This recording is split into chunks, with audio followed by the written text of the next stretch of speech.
tertulia cultural de la Casa de Aragón en Madrid, María Moliner, charla coloquio con la escritora y farmacéutica, Mónica Parramón Ponz, autora de Las 7 gotas del mar, intervienen, Pablo Ballestero Villa, y María Luisa Morales Piga. Bueno, buenas tardes. Quiero hablar en primer lugar con mi agradecimiento a la Casa de Aragón, como siempre, por propiciar este tipo de encuentros, a su directivo, director de Asuntos Culturales, José Ignacio Felices, que va a dar la bienvenida. Pues mi nombre es José Ignacio Felices y como vicepresidente de Asuntos Culturales de la Casa de Aragón, pues es un placer daros la bienvenida al inicio de esta tertulia de María Moliner, utilizando la lengua milenaria de nuestros paisanos, que algunos nos acompañan, y emplegatos, que estos mesachos, y emplegatas, que estas mesachas.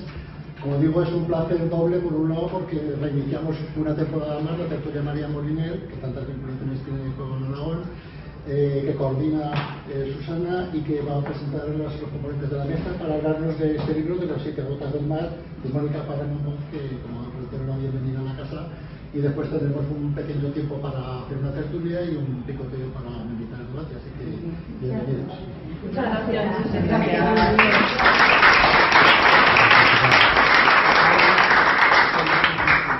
Bueno, pues yo, como parece que ustedes me oyen bien, no voy a hacer uso del micrófono.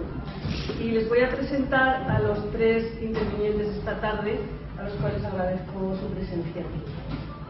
En primer lugar, Pablo Ballesteros Villa, que ya es un veterano en esta mesa, no es la primera vez que está como ponente en esta casa y en esta tertulia. Es informático y licenciado en psicología con especialización en psicología clínica y coaching de vida, entre otros cursos de especialización y máster en gestión para directivos. Ha trabajado como responsable de informática y organización en varias empresas multinacionales, gestionando la transición a la era digital, bien difícil y necesaria, y el rediseño de los procesos de gestión. Más recientemente trabaja como psicólogo sanitario colegiado y colabora con el Colegio de Psicólogos de Madrid en estudios para la integración de la meditación y el mindfulness en el tratamiento de los trastornos psicológicos. Participa activamente, y doy fe porque somos compañeros en los cursos de yoga del Ateneo y en otros, participa activamente en actividades que promueven la salud integral, como el yoga, el tai chi y la meditación vipassana. Muchas gracias por asistir. Doy también la bienvenida a María Luisa Morales Piga, que se licenció en Filosofía y Letras en la especialidad de Historia del Arte en la Universidad Complutense de Madrid, donde también realizó su doctorado en Historia del Arte. Fue profesora en el Colegio del Santo Ángel de Historia del Arte y Filosofía. Posteriormente, en la Universidad San Pablo CEU, fue responsable de la biblioteca del CEU de arquitectura. Compatibilizó ambas tareas con la investigación sobre la Ilustración española, con el resultado de varias publicaciones en la revista de la Real Academia de Bellas Artes de San Fernando y en la revista Reales Sitios del Patrimonio Nacional, nada menos. Ha impartido conferencias en la Universidad San Pablo CEU, en el Museo del Prado y en el Colegio de Ingenieros de Madrid. Muchas gracias por acudir y bienvenida. Y por último, doy la bienvenida también a Mónica Parramón Ponz, que es la autora, amiga, conocida de hace muchos años, que nos va a hablar sobre su interesantísima novela. Mónica es doctora en farmacia y tiene 3 máster, un máster en bioestadística, otro máster en gestión farmacéutica y otro en política sanitaria, nada menos. Ha desarrollado su carrera profesional en la industria farmacéutica y en el entorno sanitario y cuenta con numerosas publicaciones científicas. Claro, esa trayectoria académica no podía ser menos. Participante en talleres de escritura creativa y creación literaria, es miembro de AEFLA, la Asociación Española de Farmacéuticos de las Artes y las Letras, y de la Asociación de Escritores y Artistas Españoles. Ateneísta desde 1986, fruto del amor a su país y su pasión por la historia, no podía salir otra cosa de su cabeza que la ficción de historia Las 7 gotas del mar. Bueno, pues Mónica, bienvenida. Yo soy nieta, no sé si te lo había dicho, creo que no. Soy nieta de farmacéutico y en la casa de mi abuelo Nicolás había una biblioteca impresionante, o sea que me da mucha alegría darte la bienvenida en esta tertulia. Así que con esto inauguramos el ciclo de sesiones que normalmente se vienen realizando el primer jueves de cada mes y que hoy hemos trasladado aquí al sábado debido a que nos coincidían con las fechas de la programación de la Casa del Pilar, de las fiestas del Pilar. Pero previsiblemente continuaremos como venimos haciendo desde 2017, el primer jueves de cada mes. Y entonces le voy a ceder ya la palabra a Pablo, que es el que va a comenzar con su... Muy bien, pues muchas gracias. Me imagino que se oye bien así, ¿no? Sí, perfecto. Vale, perfectamente. Bueno, pues como sabéis, estamos aquí para presentar un libro y entonces, bueno, no está mal que nos demos cuenta de que una presentación, para que sea buena, pues tendría que tener dos sentidos. O sea, que nosotros hablemos hacia vosotros contándonos algunas partes del libro interesantes para animaros a que lo leáis. Y también estaría muy bien que una vez hecho eso, vosotros, y sobre todo los que lo hayáis leído, pues digáis algo de cómo lo veis, qué impresión os ha causado, y esto es una información muy interesante sobre todo para la autora. Entonces luego al final os animo a los que os animéis en el coloquio, pues deis vuestra opinión. Ya vayáis tomando nota en la cabeza de lo que se os pueda ocurrir para después decirlo. Bien, en general un libro, pues casi nunca es un libro solo, y este menos que muchos otros. O sea, siempre dentro del mismo libro pues se pueden ver un montón de aspectos y de parámetros que van influyendo. Entonces en este libro concretamente, pues yo he visto por lo menos 5. Entonces, pues uno es una novela de aventuras que sirve como trama de la novela para mantenerte atento a ella, pero también es un ensayo histórico con información muy interesante, contrastada, que aporta un montón de conocimientos de un periodo muy importante de la historia de España.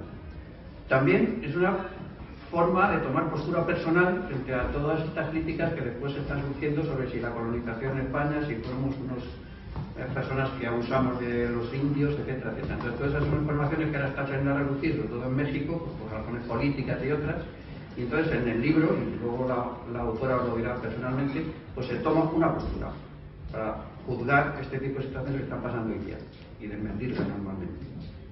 Bueno, también tiene dentro un planteamiento filosófico de la vida, o sea, pues al protagonista se le pone a vivir una serie de cuestiones que le van pasando, que realmente tiene que tomar decisiones de tipo ético y moral y tal, y entonces, bueno, pues en el libro se toma una postura, lo que se opina que se debería de hacer cualquier persona, pues, bien intencionada.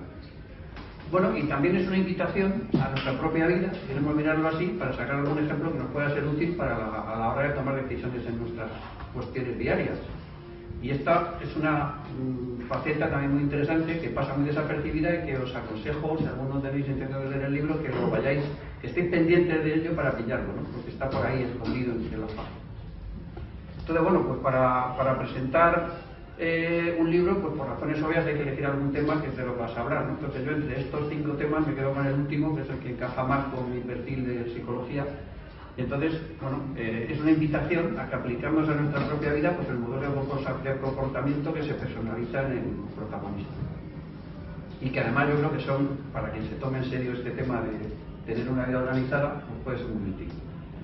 Entonces, bueno, pues aquí, al fijarnos en las cualidades de este protagonista, bueno, pues hay una característica que destaca mucho, ¿no? Que se podría denominar el espíritu de superación. O sea, es una persona que está empeñada en conseguir sus objetivos y se lo toma en serio y pum pum, ante cualquier adversidad continúa adelante.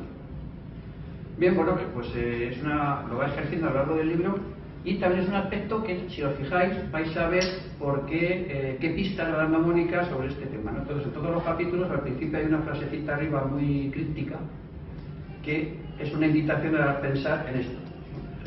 Estas frases que aparecen ahí, que son 7, igual que los capítulos, coinciden tal cual con un libro que existe por ahí y que está escrito por un tal señor Covey, que lo que hace es contar cómo deberían ser las personas o qué características deberían tener las personas para trabajar en empresas y hacer que sean muy eficientes y en la empresa ganen mucho dinero. Entonces, bueno, pues están ahí y cada capítulo te va a dar una frase que puedes un poco pensar sobre ello, ¿no? Bien, pues aquí lo que tratamos es de dar sentido a esta parte del libro en la que hace referencia a estas condiciones que fomentan el espíritu de superación, y si a alguien le sirve de algo y piensa que las puede utilizar, pues que lo haga, ¿no? Entonces, bueno, el sentido que tiene todo esto es disfrutar mejor. O sea, hay un objetivo que yo creo que si os pregunto aquí a vosotros, pues no creo que haya nadie que conteste algo diferente a esto, ¿no? O sea, ¿cuál es el objetivo de la vida? Pues disfrutar del mejor nivel de vida posible y tener el bienestar más alto que podamos. No sé si a alguien se le ocurre otra cosa. Entonces, a partir de aquí, pues podemos ir estructurando un poco el contenido del libro y cómo yo lo quiero enfocar. Entonces, bueno, el que estemos bien y disfrutemos, o estemos muy mal y estemos fastidiados, pues ¿de qué depende? Depende de las emociones que sentimos. Si estamos sintiendo emociones positivas que nos gustan, pues estamos disfrutando. Y si es lo contrario, pues estamos sufriendo. Entonces, ¿qué pasa con esas emociones que son las que están ahí y que son las que están gestionando toda nuestra vida? Bueno, pues las circunstancias, o sea, incluyen tres cosas fundamentalmente en una emoción. O sea, por un lado tenemos las circunstancias que lo provocan. O sea, si veo una película muy bonita, pues la circunstancia es la película y a mí me provoca una sensación muy buena. O sea, esa es la primera parte que actúa en la emoción, ¿no? Pero después está la configuración neuronal que nosotros tengamos en la cabeza. O sea, nosotros tenemos un carácter. Entonces, si tenemos un carácter, por ejemplo, muy introvertido, pues cuando estamos en una actividad que exige que hablemos o que compartamos algo con los demás, nos vamos a sentir mal. O sea, que esas condiciones externas a uno le pueden influir de una manera y a otro de otra. Pero claro, eso tampoco podemos hacer nada. Estamos así, nuestra manera de ser es así.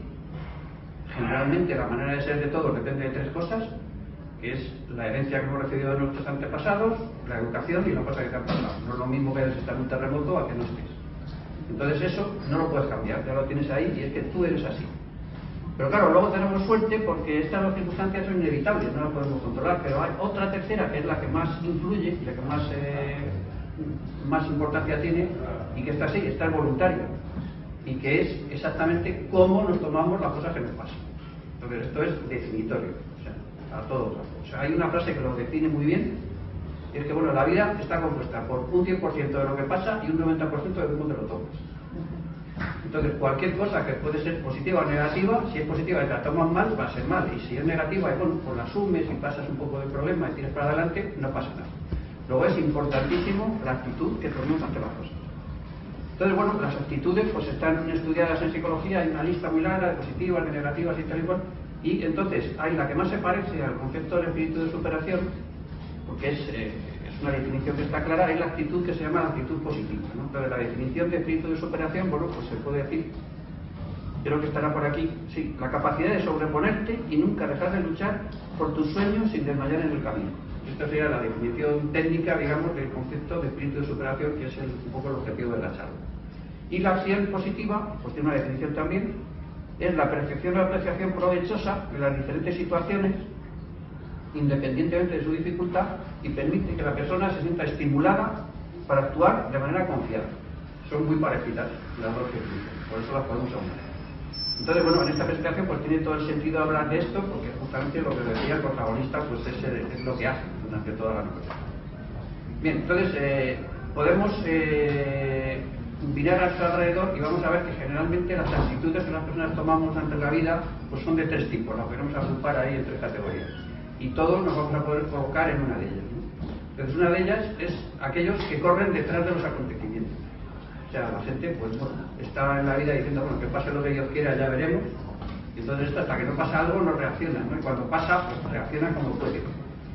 Bueno, esa es para mí la más negativa. Luego hay una segunda, que es aquellos que caminan junto a los acontecimientos. Estamos pendientes de lo que pasa y tomamos decisiones, pero claro, ¿qué ocurre? Que estas decisiones normalmente las tomamos pues, porque no tenemos un planteamiento básico por detrás, pues un poco lo que está de moda, los estereotipos, lo que se lleva, ahora se lleva a ser vegetarianos, pues bueno, me apunto de vegetariano, y en principio son las que nos parecen bien, y bueno, pues vamos ahí, ¿no?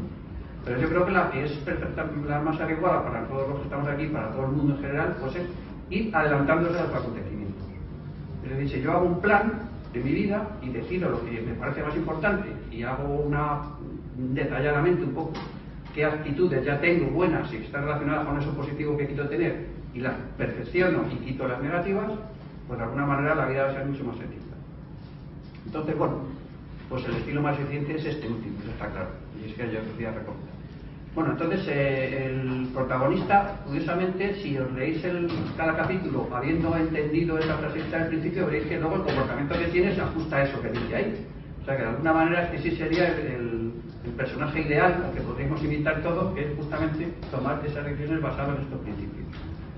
Entonces, bueno, en realidad Stephen Covey pues, lo publicó esto en el 2003 Pero ya de más atrás estaba un ingeniero matemático americano que se llamaba Edward Deming, que 20 años antes, bueno, pues ya había planteado un sistema para la mejora continua, y entonces este sistema lo tenía dividido en unas fases que son 90% las mismas que luego Stephen Covey ha utilizado para su libro, que se ha publicado mucho en el ámbito empresarial y es famosete, y que, bueno, de alguna manera es un poco una copia del otro, pero actualizado, modernizado y metiéndole pues un montón de ideas un poco novedosas, ¿no?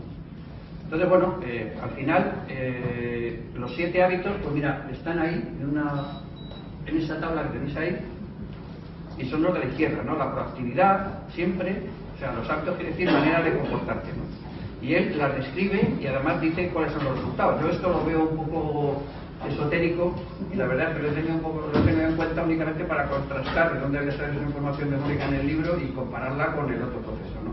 Entonces, bueno, para mí cuando dice afilar la sierra, el hábito de la mejora continua, bueno, la mejora continua es un concepto bastante claro y que a mí por lo menos me resulta un poco difícil asociarlo al afilar la sierra, pero bueno. Entonces este señor lo define así. Mi recomendación es que, bueno, que el que realmente se sienta motivado de alguna manera a tomar un poco cartas en el asunto de tu propia vida, pues lo plantee con un poco de apoyo técnico detrás, o sea, no inventemos nada, ¿no? La rueda ya está funcionando. Entonces, en mi opinión, es que el sistema que realmente deberíamos utilizar es este, el que utiliza el señor Deming, que no sé si está ahí, se puede pasar a la siguiente diapositiva. Son 3, sí. Entonces, ahí veis que este señor lo que dijo es cualquier cosa que queramos hacer, tanto la vida entera como cualquier pequeño proyecto, se debería hacer, o la forma más efectiva de llevarlo a la práctica es utilizando esta fase. Entonces hay que pensar lo que queremos hacer, simplemente definirlo. Bueno, pues quiero esto, esto y esto. Definir cómo hay que hacerlo, planificar cuándo lo voy a hacer, ejecutar lo planificado, mirar a ver qué ha pasado después, ver si hemos causado daños que no estaban previstos, ver si los recursos que tengo son los que debo tener o tengo que tener más, y entonces aplicar la mejora continua, que consiste en volver otra vez arriba y volver a planificar los cambios necesarios para ir mejorando lo que ya he conseguido. Y ahí entro en una rueda que puede ser infinita. Entonces este sistema es el que realmente funciona, ¿no? Entonces en la siguiente transparencia lo que he hecho pues, es poner un pequeño ejemplo para que se entienda mejor, y que esto es aplicable pues, desde el ejemplo que pongo aquí, que es simplemente sacarse el carnet de conducir, por poner algo, como para, no sé, pues cambiar de trabajo, incluir en tu vida, pues, no sé, irte de monje tibetano, o lo que se te ocurra. O sea, cualquier tipo de concepto que se nos ocurra como un objetivo que queremos cumplir, si aplicamos esta tecnología vamos a tener varias facilidades. Entonces, bueno, pues una de ellas es que en el momento que se ha confirmado por miles de estudios que se han hecho, de que cuando tú trabajas sobre una idea, poniéndola sobre negro sobre blanco en un papel, aquello te motiva mucho más y te distrae mucho de los acontecimientos, porque en el momento que tú tienes una cosa que has dicho que vas a hacer mañana, si la haces muy bien, si no la haces, eres consciente de que no la has hecho. Y luego, si no lo tienes en ningún sitio, bueno, ya lo haré, pues entonces aquello queda ahí en el aire y al final la eficacia del sistema baja muchísimo. Entonces esto es interesante. Entonces, bueno, lo más difícil siempre es que seamos capaces de poner por escrito lo que queremos. Esto es el principal paso en el que es difícil.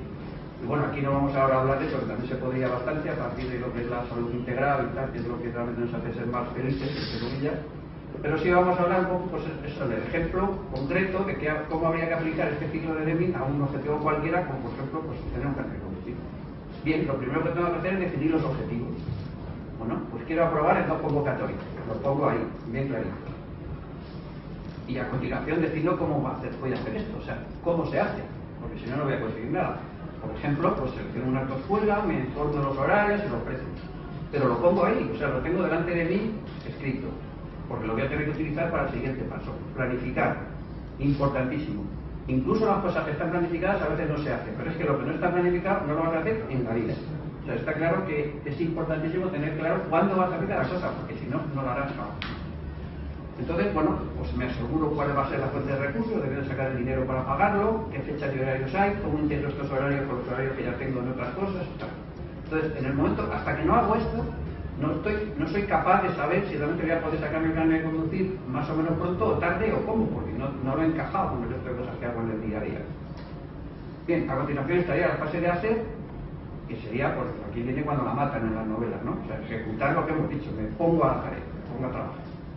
Y aquí es importante también ir comprobando que lo que voy haciendo se está ajustando a la planificación. Aquí dije que pasado mañana iba a hacer esto, ¿lo he hecho o no lo he hecho? Pues si no lo he hecho, me lo apunto, ¿no? Tengo que anotar problemas y cambios de adaptación que necesito. No lo he hecho por algo, porque tengo que identificar esa causa que me ha impedido hacer lo que yo quería hacer ese día. Y me lo apunto. Bien, entonces una vez que ya he hecho lo que se supone que tenía que hacer, lo verifico. Bueno, pues tengo que asegurar la ida y vuelta, ¿no? Comprobar los avances con la autoescuela, por ejemplo, el resultado del test. O sea, tendré que preguntar al profesor, oiga, ¿cómo ve usted? ¿Me ve bien para probar? Y los test estos del código me los hago todos al 100% o no. Entonces es imprescindible, porque evidentemente si no conseguimos tener eso claro, pues entonces no vamos a probar el carnet de conducir. Entonces aquí es cuando si nos dice sí, sigo adelante. Y si nos dice no, pues entonces tengo que volver atrás para volver a retomar aquellas partes que me he dejado sin cumplir. Bueno, a continuación, identificar daños ajenos. Bueno, puede haber problemas en otras áreas afectadas. O sea, el hecho de yo ir todas las tardes a la autoescuela resulta que he tenido que dejar de llevar al niño a la guardería, con lo cual mi tía, no sé qué. Bueno, pues ese tipo de cosas tengo que ser consciente de ellas antes de que pasen y poderlas programar también, buscarles una alternativa. A continuación, bueno, pues organizo los recursos para estas cosas que he detectado como fallos, cómo las voy a resolver. Y por último, está el tema de actuar en la mejora continua, que es una vez que conozco todos estos fallos que he tenido, estas cosas que no he hecho, pero iba a hacer y quería y no he podido, vuelvo arriba y entonces planifico una nueva forma de actuar para incluir todas esas mejoras que he pensado. Bueno, si hacemos esto, pues en un 90% de los casos el objetivo se va a cumplir. Y si no se cumple, lo que nos va a obligar es a modificar el objetivo. A lo mejor esto que he puesto aquí de aprobar en 2 convocatorias, pues no va a tener que ser en 4. Ningún problema. Vuelvo al principio de la rueda, cambio el objetivo, donde ponía 2 pongo 4 y sigo para abajo. A ver cómo lo voy a hacer, entonces ahora más tiempo y tal y tal. Entonces esto es una cosa que curiosamente, una vez que te acostumbras a utilizarlo, pues es muy sencillo, es muy cómodo, pero bueno, que puede sonar un poco a chino. Entonces, aunque realmente le parezca que puede valer la pena profundizar un poco en este tema, pues le aconsejo que acuda pues, a la literatura disponible, a especialistas, en fin, a lo que quiera. Pero mi opinión, desde luego, es que merece la pena. Y además lo digo con conocimiento de causa porque lo he aplicado mucho. Y bueno, pues en definitiva, esto es un poco todo lo que quería decir, que gracias al libro de Mónica, el autor dice que el protagonista se comporta así y nos da una lección de vida que es una cosa que podríamos aprender nosotros y utilizar en nuestro propio beneficio personal. Al que le interese, pues adelante. Y muchas gracias.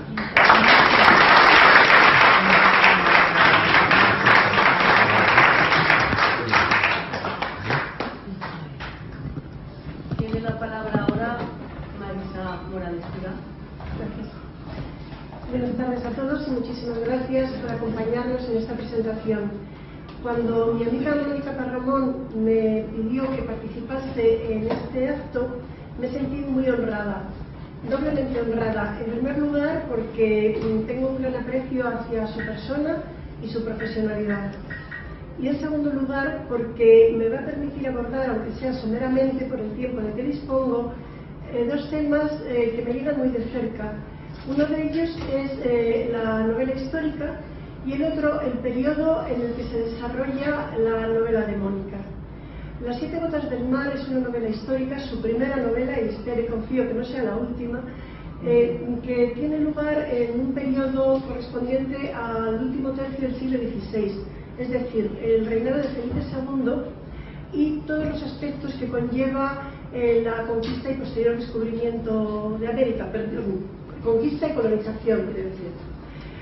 Este periodo, como ha apuntado Pablo, hoy día está muy en boca de todos, está de moda y quizá me atrevería a decir que casi por desgracia, porque se está tratando con tal desenfoque, a veces hasta con mala fe y en cualquier caso, o no digo siempre, pero en general, con falta de rigor y conocimiento de los hechos.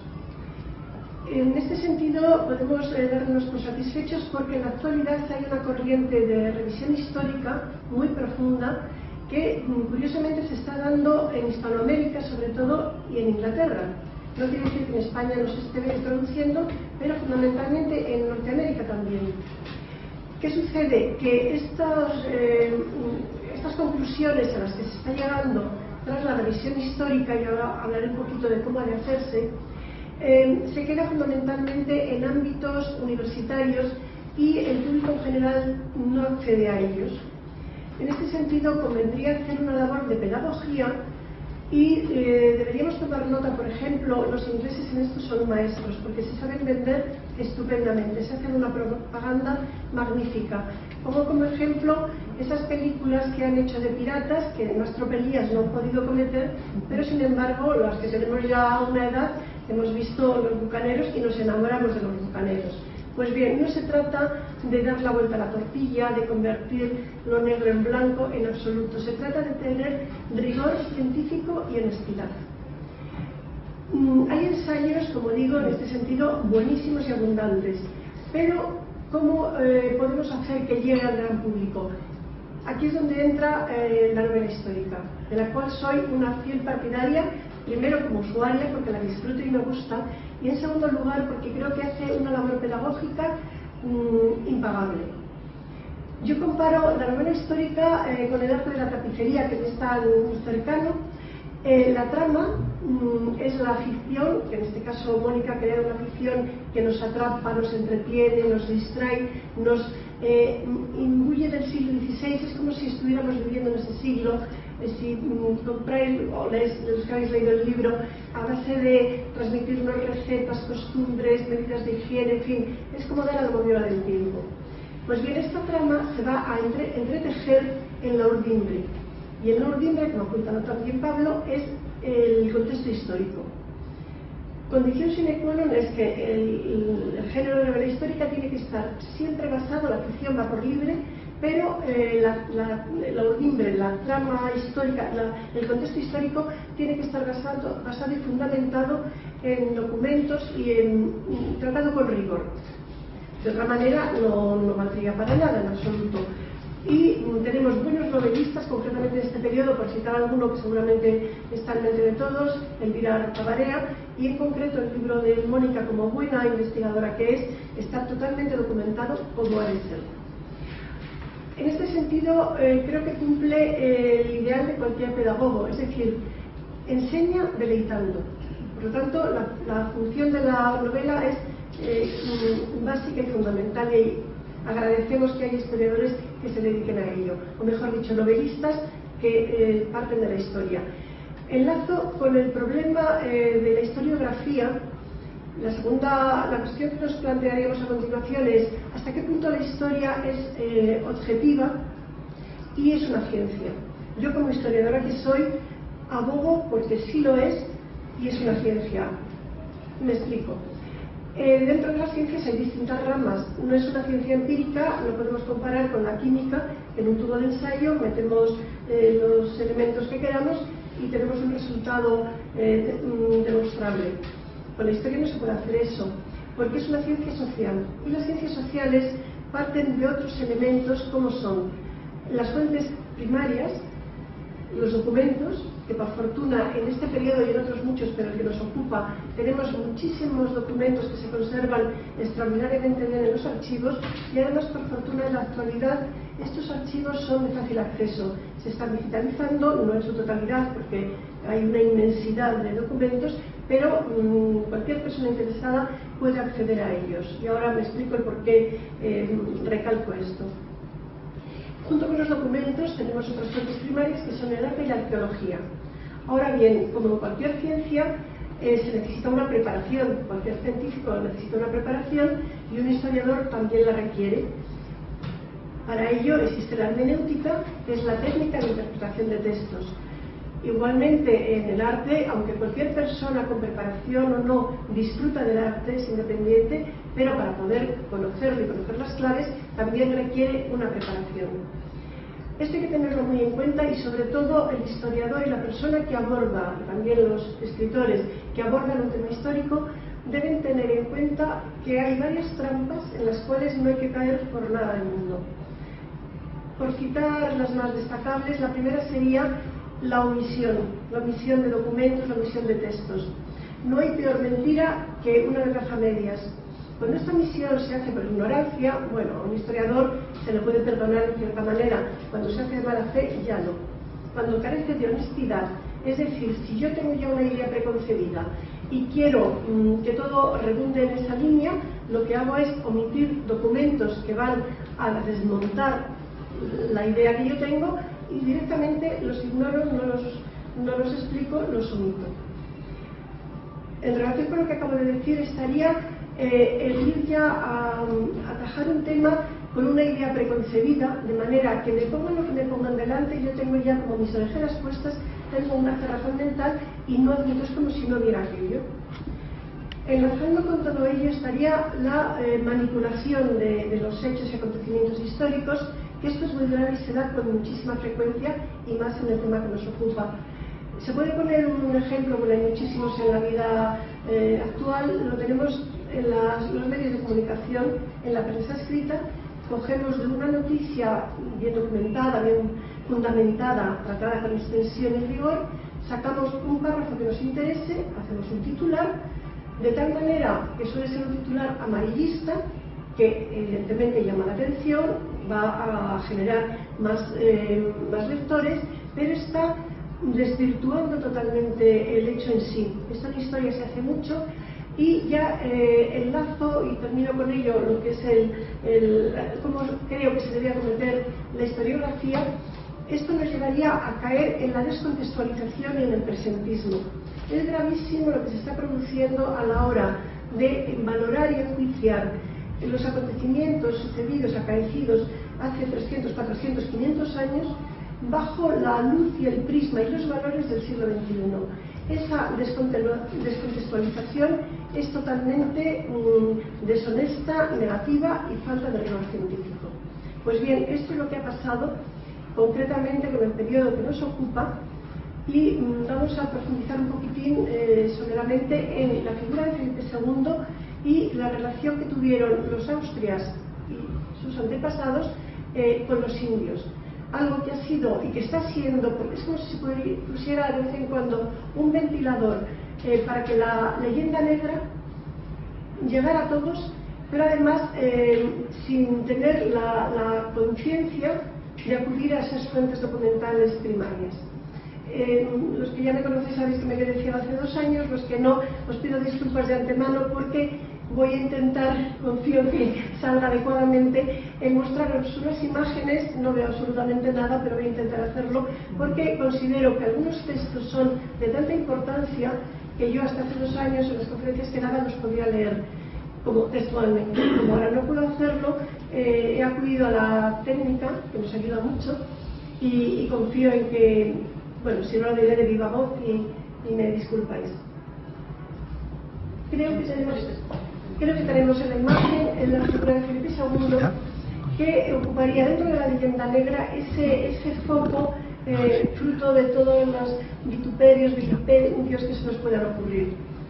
La leyenda negra se ha achacado siempre a Fray Bartolomé de las Casas y es verdad en parte, porque efectivamente Fray Bartolomé, que fue encomendero cuando llegó a las Antillas, a los pocos años toma los hábitos dominicos, iba a convertirse en el principal defensor de los naturales de las Indias. Escribe muchas obras y en muchas de ellas nos hace un relato extraordinario de la conquista, el descubrimiento de América, pero por motivos, como he aludido ya, de omisión interesada y partidista, se ha utilizado solamente la brevísima. La brevísima es brevísima relación de la destrucción de las Indias. Este libro, en el prólogo consta así, se lo dedica al príncipe de Asturias, don Felipe, futuro Felipe II. Todavía no era rey, su padre Carlos I ya le estaba delegando tareas de gobierno y entre otras el gobierno de las Indias. ¿Qué ocurre con esta obra? Llega a la península, no se va a censurar hasta un siglo más tarde. Unos años antes, no llega a 100, Gutenberg había descubierto la imprenta y esto favorece la difusión de los textos escritos. Tenemos ya todos los ingredientes necesarios. Este texto, utilizado como propaganda por los enemigos de la monarquía hispana y de Felipe II, se va a propagar. ¿Quiénes son estos enemigos? Surgen a raíz de la reforma del protestantismo y serán, como es bien conocido, los príncipes luteranos alemanes, los calvinistas de los Países Bajos, los anglicanos ingleses. Tenemos ya todos los ingredientes para una propaganda negativa. Y por si nos faltase poco, tenemos también uno de casa, que casi es lo peor. Casi el peor enemigo lo tenemos dentro. Y si no, pues lo dirán a ciertos partidos políticos. Antonio Pérez, que fue secretario de mano derecha de Felipe II, en un momento determinado conspira contra el rey, mata a Escobedo, secretario de Juan de Austria, y el rey se ve obligado a perseguirle. La justicia real, mejor dicho, no el rey. Él huye a Aragón, de donde procedía, porque hasta que llegan los Borbones y se produce el centralismo y la unificación de las instituciones, los reinos de Castilla y Aragón tenían instituciones diferentes. Se cobija en Aragón, bajo la tutela de la Justicia Mayor de Aragón, de allí huye a Francia y lo tiene muy fácil. La brevísima nuevamente, nos dedicamos a idearla. Pues bien, a partir de esa leyenda negra, y parto de una base, quiero aclarar que ni yo ni los historiadores, faltaría yo, no soy nadie en este campo, soy insignificante, pero historiadores de gran peso específico y gran nivel, no se trata de convertir la leyenda negra en leyenda rosa, no se trata de convertir lo negro en blanco, se trata de ir a las fuentes, comprobar a través de estos documentos y las muestras artísticas cómo fue la realidad o intentar aproximarnos a ella. A partir de ahí cada uno valora y juzga, pero siempre con honestidad y desechando esa ignorancia partidista. He elegido es profeso este retrato de Felipe II vestido de negro y con rosario, porque la primera imagen que tenemos del rey prudente es un hombre amargado, oscuro, cruel. Ahora diré por qué lo de cruel, con la relación con su hijo, religioso rayando el fanatismo y la beatería. Vamos a comprobar solamente con estos elementos que tenemos a la vista cómo esos mismos datos se pueden ver de otra manera. Efectivamente, el rosario no es casual, está hecho el cuadro, creo recordar, por el taller de Tiziano, y el rey quiere que se lo represente así porque era un profundo creyente, un profundo católico.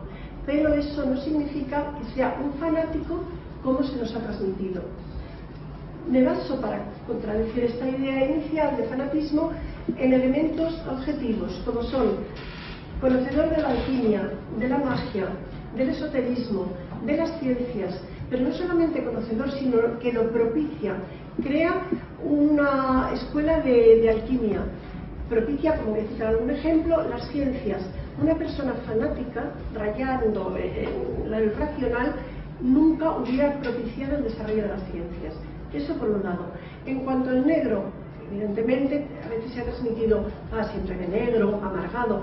No, de amargado nada. El color negro lo que significa es que a partir de tener las tierras de México y concretamente Campeche, allí con el palo de Campeche se obtiene un color negro brillante, ala de cuervo maravilloso, no como el que se tenía antes de ala de mosca, grisáceo y pardo, que va a ser la envidia de los gobernantes y reyes del resto de Europa.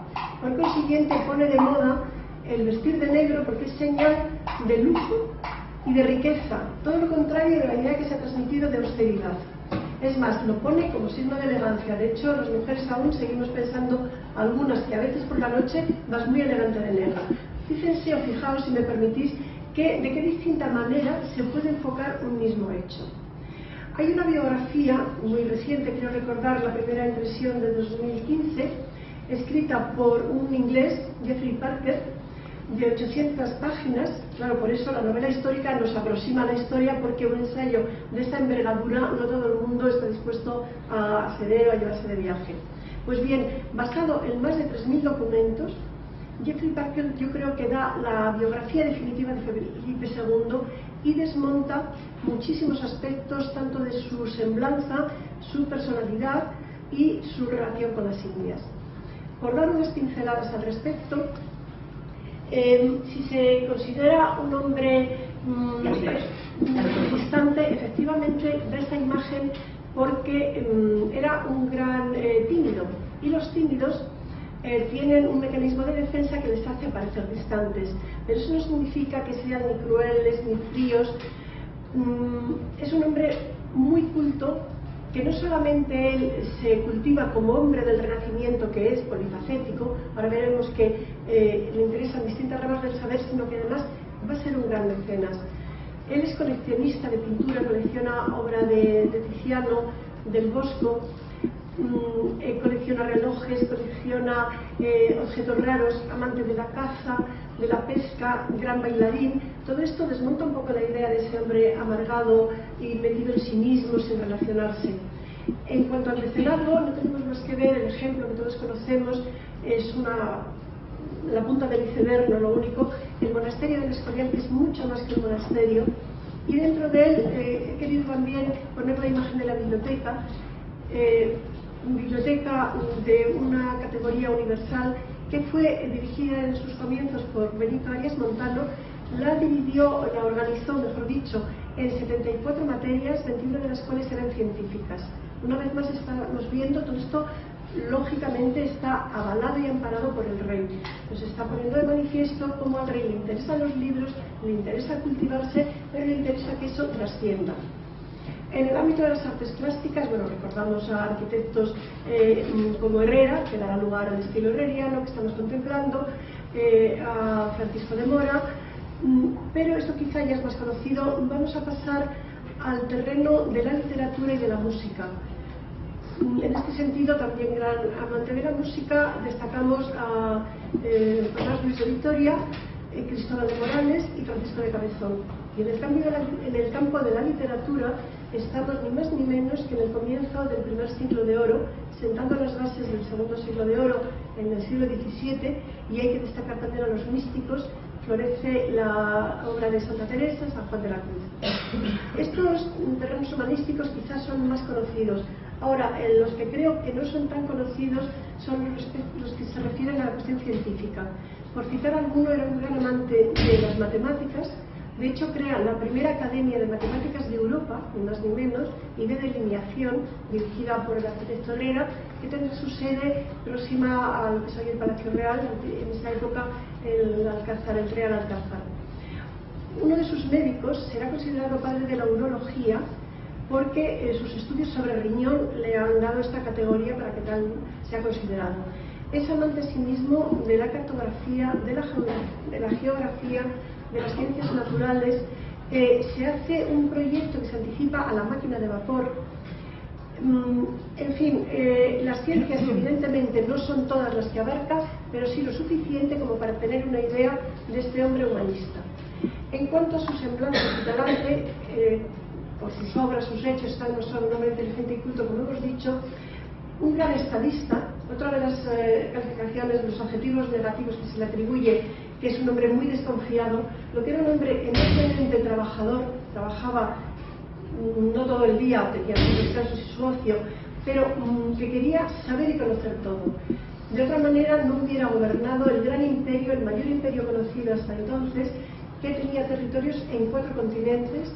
Eso no se hace, no se logra de la manera que lo hizo si no es un gran estadista, si no tiene una gran mente pensante y si no tiene un sistema de trabajo riguroso y ordenado.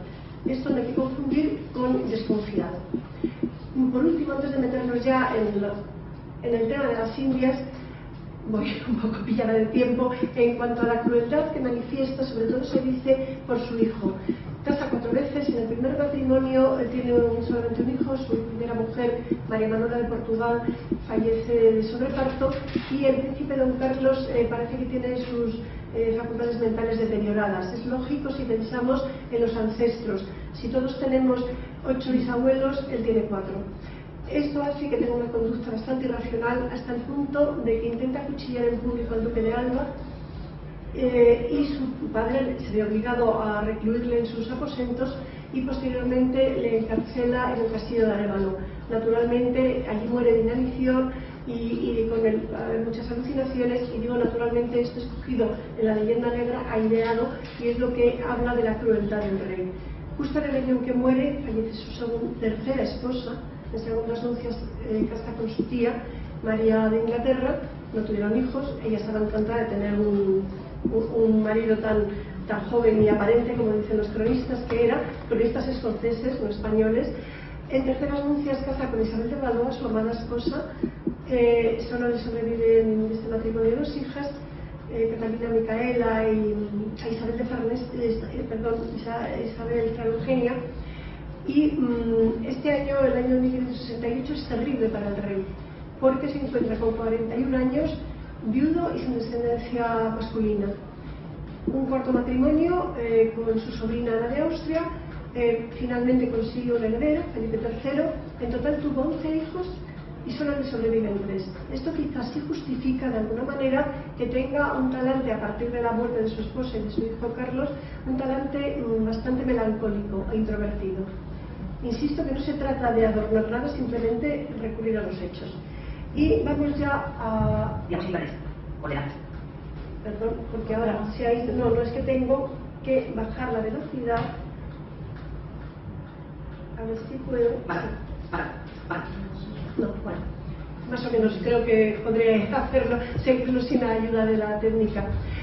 Las ordenanzas que recojo, que es un texto que quería yo leer, pero tengo que recurrir a que lo veáis vosotros, está poniendo de manifiesto el espíritu que anidaba en el rey, cómo quería tratar a los indios. Él tiene conocimiento de que hay por parte de los españoles malos tratos hacia los indios y no solamente recrimina este hecho, sino que pide que se castigue a esos españoles cuando esto suceda y se les castigue como si trataran mal a otros españoles, es decir, que está dando a los súbditos de las Indias, los habitantes de las Indias, una categoría y un carácter como los súbditos españoles. Pienso que textos como este son los que merecen la pena que se conozcan y ponen de manifiesto el espíritu y la filosofía que impregnó el carácter de la conquista. Otra ordenanza en esta misma línea es lo que se conoce como relaciones geográficas. El rey pide que cada persona que vaya a las Indias haga un relato exhaustivo de la fauna, la flora, la geografía, los habitantes, y con esto, a su regreso en la península, se hará un gran estudio, una historia natural de las Indias, que es un monumento de la etnografía y la geografía. En historia, como en nuestra vida, nuestra biografía, hay que recurrir a los orígenes, a los ancestros, y en este caso tenemos que retrotraernos... Perdón, yo creo que casi... No, sí sé lo que es. No, lo que quiero y lo que pretendo, Luis casi quita totalmente el volumen, porque como tiene una velocidad que no, ahora mismo me costaría un poquito bajarlo, me voy a aventurar y lo voy a hacer de memoria. Creo que sé lo que es. Isabel la Católica, Isabel de Castilla, bisabuela de Felipe II. Además voy un poco acelerada por el tiempo, disculpadme, pero bueno, intento resumir. Es una mujer que a través de su testamento en concreto y el codicilo que estamos contemplando pone de manifiesto su inteligencia, su grandeza y cómo se anticipa en varios siglos a los derechos humanos. Este codicilo lo añade a su testamento dictado el 12 de octubre de 1504, concretamente lo va a dictar el 23 de noviembre, 3 días antes de su fallecimiento. Consta de 17 cláusulas que pone de manifiesto qué es lo que la preocupa a ella a 3 días vista de su muerte, cuando ella estaba ya en momentos agonizantes. Estamos contemplando la cláusula número 11, tiene 17. Creo que merecería la pena esta cláusula, pienso que la estáis leyendo bien, ponerla en un marco, porque pide a su esposo Fernando de Aragón y a su sucesora, la princesa Juana, que a los habitantes de las Indias descubiertas, ganadas y por ganar, les dé categoría de súbditos, es decir, los está equiparando a los súbditos de Castilla y del Reino de Aragón. Asimismo dice que si están sometidos a alguna injusticia, a alguna injuria, que asimismo lo restablezcan y castiguen a las personas que cometan esos hechos. Pienso que esto realmente merece la pena ser conocido y tenerlo en cuenta. Luego ya cada uno opina y valora. Su esposo, Fernando de Aragón, tiene ocasión de seguir los deseos de su esposa cuando en el año 1512 convoca a la Junta de Burgos. Esto lo hace porque el fraile, el dominico Montesinos, Fray Antonio de Montesinos, un año antes, en 1511, en un sermón pone de manifiesto todas las injusticias a las que son sometidos los indios, que efectivamente lo fueron. No hay que negar la realidad. Ahora, no confundir las partes con el todo. El rey, siguiendo el deseo de su esposa, va a convocar, como digo, la Junta de Burgos, en la que se van a reunir los mejores pensadores del momento, juristas, teólogos, y va a dar lugar a 35 ordenanzas, que es lo que se considera el primer derecho internacional de Europa respecto a América, y que está fundamentando también los derechos humanos de los indios. Vemos la firma del rey de Aragón en la última página de los Reyes de Burgos, y de estas 35 ordenanzas he querido recoger dos. Una que se refiere a la orden que tienen los encomenderos de llevar a los indios los domingos a misa. No olvidemos que el principal objetivo de la corona fue la evangelización. Pues bien, tienen la obligación de llevarles al banquete posterior. De no hacerlo así, serán sancionados con una multa. Esto pone de manifiesto, repito, la intención que tienen, y por otro lado hay que destacar, aunque daría lugar a una conferencia aparte, que los teólogos del momento incluso se están planteando hasta qué punto es lícito la conversión, y sobre todo evitar la conversión forzosa, como vamos a ver en una ley posterior. La ley que estamos contemplando, la ordenanza número 18, creo recordar, se refiere, pienso que voy bien, ¿no? A ver si estoy explicando otra cosa. Bueno, se refiere a la regulación del trabajo. Fijaos qué interesante, a mí desde luego es para descubrirse, siglo XVI, cómo se contempla que el trabajo de las indias cuando están embarazadas debe reducirse al trabajo doméstico, en ningún caso ir a las minas o al trabajo del campo. Y no solamente eso, sino que cuando dan a luz tienen 3 años para poder amamantar a sus hijos.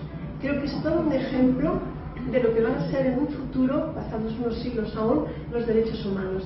Pues bien, estos fundamentos, esta base, se va a recoger, o va a ahondarse, mejor dicho, no recoger, se profundiza unos años más tarde en lo que se conoce como leyes nuevas o nuevas leyes.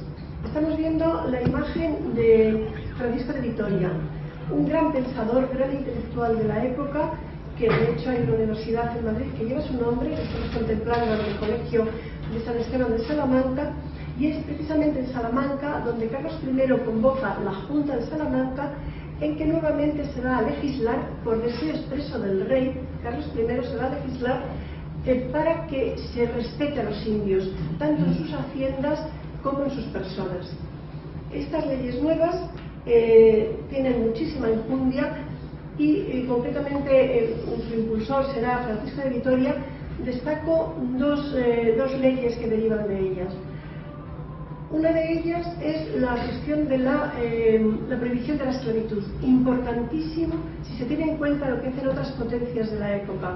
Las demás potencias lo primero que hacen es llegar, se instalan en la costa, arrasan, conquistan y se van, y esclavizan.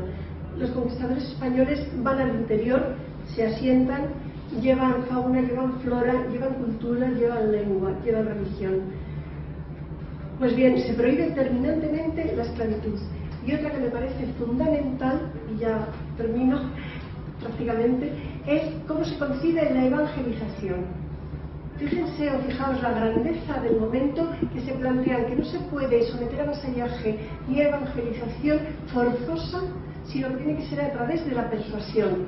Solamente Francisco de Vitoria admite la guerra justa cuando haya una afrenta, no en caso de por motivos de religión y de ampliación del territorio, no, solamente cuando haya una injuria, y además debe ser proporcionada. Pues bien, estas leyes a las que he hecho referencia y que creo que son interesantes para ser conocidas y divulgadas, se van a recopilar en lo que se conoce como leyes de Indias, que son estas que estamos contemplando, que se van a imprimir por primera vez, y se hará 5 veces, en el reinado de Carlos II. Pasamos ya al siglo XVII, pertenece también a la dinastía de los Austrias y es nieto de Felipe II. Es realmente un monumento del derecho internacional y del derecho de gentes. Y ahora sí termino, si me he referido a los documentos que nos dan esa base científica, también la tiene el arte. He cogido solamente estos 2 ejemplos. Se trata de la Universidad de San Marcos, Universidad Pública de Lima, la primera universidad americana creada por Carlos I, y la catedral, también en Lima, de estilo renacentista, de estilo colonial. ¿Por qué? Porque se produce esa maravilla de encuentro entre las personas que van de la península y los habitantes, los naturales de las Indias, ese encuentro florece y el resultado lo tenemos a la vista. Es un sincretismo de estilos, ellos aportarán el sentido del color, el horror vacui, pero sobre todo van a florecer universidades, catedrales, palacios, colonias. En definitiva, creo que partiendo de estos elementos objetivos he intentado transmitir esa curiosidad, incentivaros para seguir investigando sobre ello y en cualquier caso pedir que siempre partamos de esa realidad objetiva, tratando, repito, con sinceridad y por último agradeceros la atención y disculpad la premura de tiempo.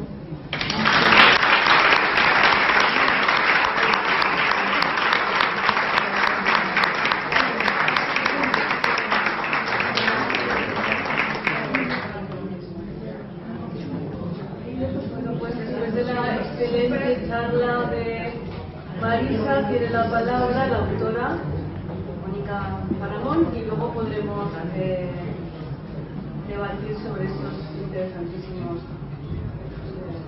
datos que nos ha puesto sobre la mesa. Bueno, Marisa, muchas gracias a los dos ponentes, pero es que me quito el sombrero la capacidad de saber exactamente de lo que estás hablando en cada momento. Bueno, la necesidad agudiza el entendimiento. Es así, es pura necesidad. No hay más. Hilvanando con lo que decía Pablo, la superación, no hay otra.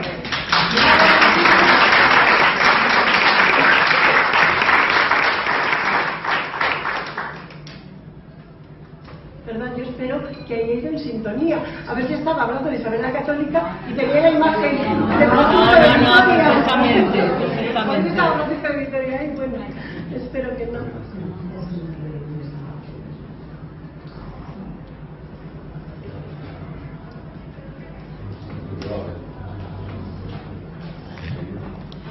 Es que no reconozco no está realizando la campaña. Soy informática. Hasta siempre. Pantalla, no, pues es como una segunda pantalla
Bueno, pues eso, que me quito el sombrero, de verdad, muchísimas gracias. Y yo es que estaría toda la tarde escuchándote.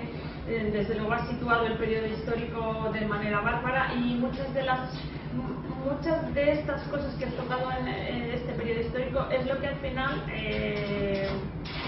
yo he recogido en la novela, porque permite poner ese contexto, esa realidad a lo que fue este siglo XVI, que era un siglo espectacular.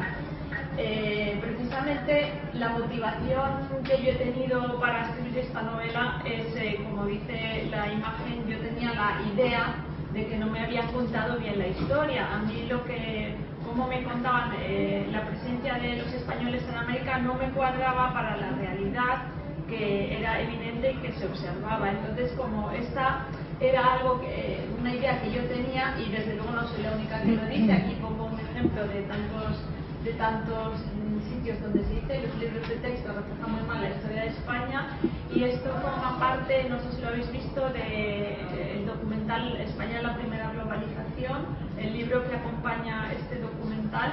Recomiendo que lo veáis, está en YouTube, abierto al público. Pues dice esta frase, o sea, yo creo que hay mucha gente que piensa lo mismo.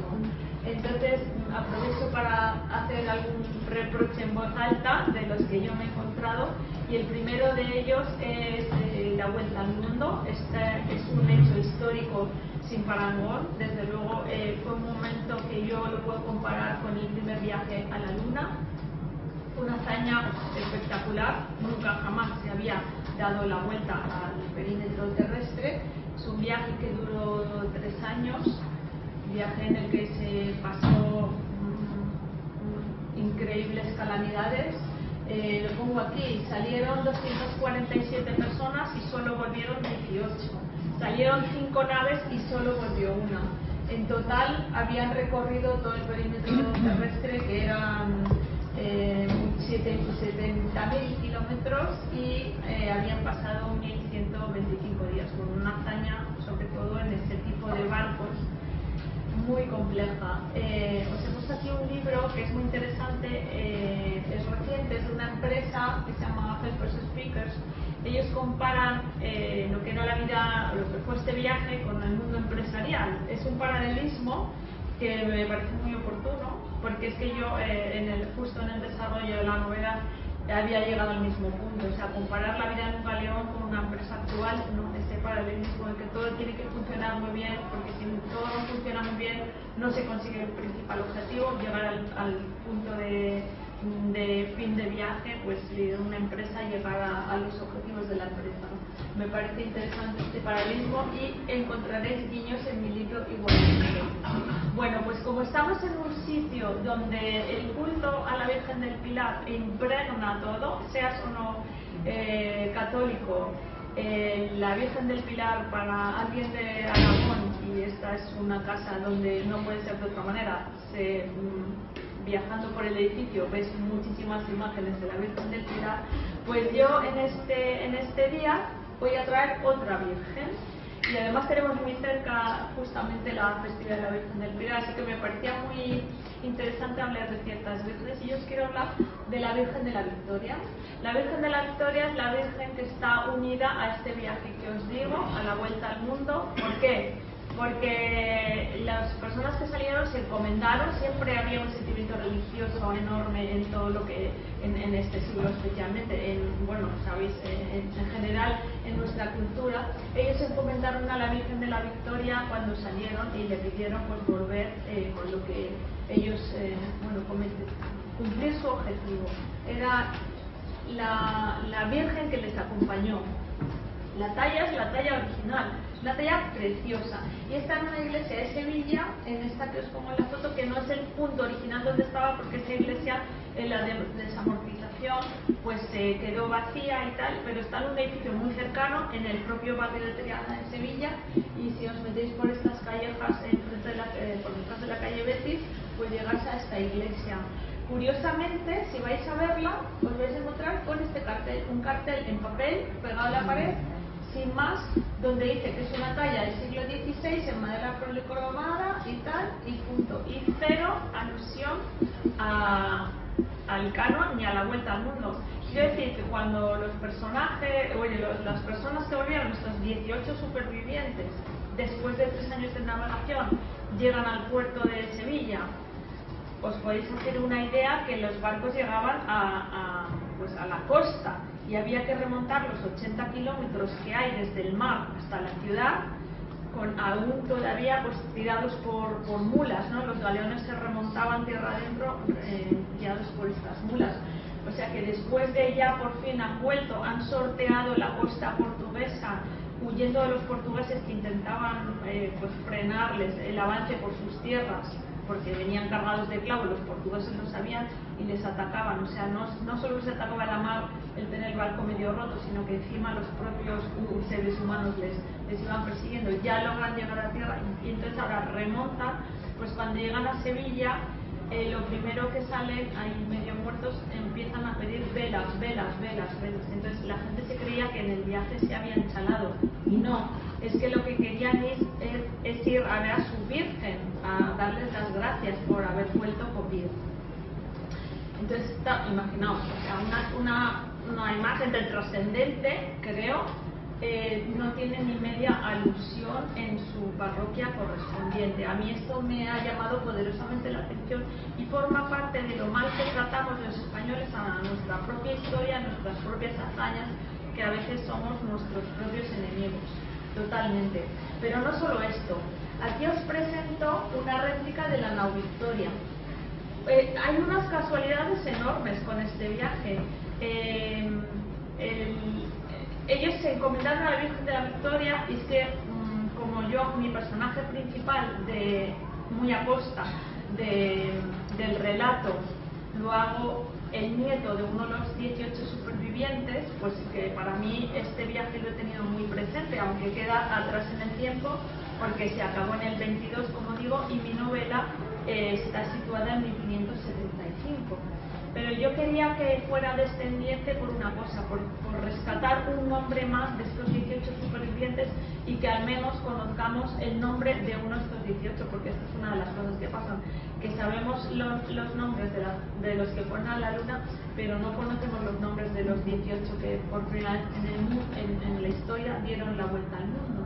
Entonces mi personaje se llama Zubileta, que pertenece al apellido del marinero más joven que vino, que fue Juan de Zubileta. Mi personaje se llama Pascual de Zubileta.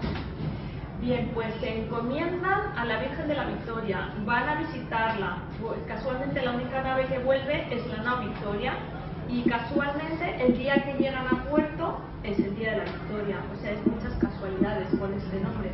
Pero bueno, existe una réplica ahora mismo que está en el Guadalquivir, enfrente justo de Triana, de la calle Betis y todo esto, y se puede visitar.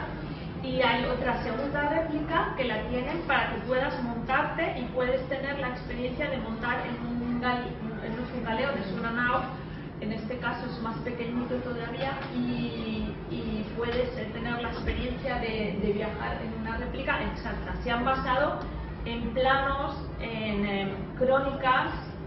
Y digo esto porque en el libro de Tamames, La mitad del mundo que fue España, él expresa que la nao Victoria entró en puja al año siguiente de llegar, o sea que no se pretendía quedarse nadie con un recuerdo del viaje más largo, pues se vendió por un tercio de su valor de compra y nunca más se supo. Años más tarde, Francis Drake completa la primera vuelta al mundo por parte de los británicos. Esto es 1580, casi 60 años más tarde. Bueno, pues el buque con el que hizo la vuelta al mundo se conserva amarrado en el puerto de Deptford, esto sí, como un monumento nacional. Y cuando ya, pues eso, los barcos hay que mantenerlos porque si no se van rompiendo, se van deteriorando. Bueno, cuando ya no pueden rehabilitarlo más, pues cogen parte de la madera y lo conservan como reliquia, y se conserva como reliquia en el Museo de Oxford. Esto es la diferencia entre cómo tratamos los españoles nuestra historia y cómo tratan los ingleses la suya. Pues así es. Bueno, pues como hemos revisado bastante la parte histórica, yo quería revisar un poco la parte también literaria. Entonces mi novela, en principio, diríamos que no es en sentido estricto una novela histórica, porque la novela histórica, en sentido estricto, recoge un hecho histórico o un personaje histórico y novela, relata en ficción lo que pudo acontecer. Se enmarcaría algo más en ficción histórica. Ficción histórica es estudiar con detenimiento un periodo histórico y situar una acción siendo fiel exactamente a lo que ocurrió en ese periodo, así que creo que se parecería más. Pero alguien que ya se ha leído la novela me dijo que si no, pensaba que podía ser un ensayo ficción, es otro género también porque de alguna manera yo he pretendido dar ciertos mensajes, con lo cual he pretendido hacer cierto ensayo y me he valido una ficción para llegar a establecer pues algo que yo pienso. Bueno, pues novela, ficción o ensayo ficción, yo lo que he pretendido, ni más ni menos, y luego además tenemos un vino, pues en esta idea, yo he pretendido como el vino, que hay quien describe la lágrima, el color, la densidad, pero al final lo que yo quiero es, ¿me gusta o no me gusta? Y esto es lo que quiero con la novela, simplemente no me importa tanto el género en el que se pueda encuadrar, sino si os gusta o no os gusta. Y yo lo que espero es que os guste a todos. Bueno, pues os voy a decir algún descubrimiento que veo remarcable y que he hecho constar en el libro. El primero es el Real de 8 y forma parte de la imagen de la portada. El Real de 8 es una moneda de plata, y aquí hago un momento un inciso porque, es cierto que la literatura no está pagada, es muy difícil vivir de escribir, pero creo que es mucho más difícil todavía vivir de presentar aquí a escritores, ¿no?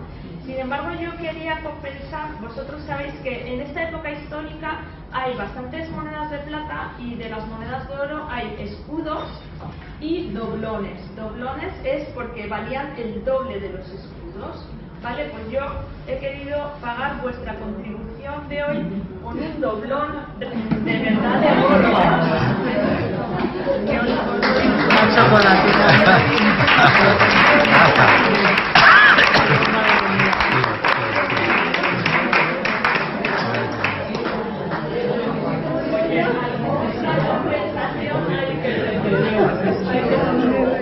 Es de oro de verdad, de verdad.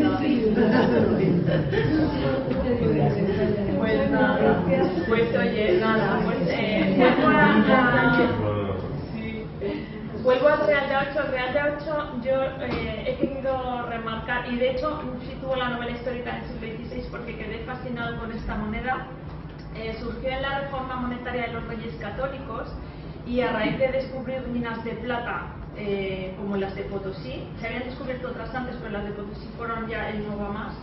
Se obtuvo muchísima plata. Nosotros teníamos las técnicas de obtención de plata basados en mercurio y entonces, bueno, pues fueron unas minas que dotaron de muchísimo dinero a la corona. Esto fue muy relevante, pero más relevante todavía fue el hecho de que China impusiera el pago de todo en plata, y en China no había plata, entonces no le quedó otra que comprárselo a España.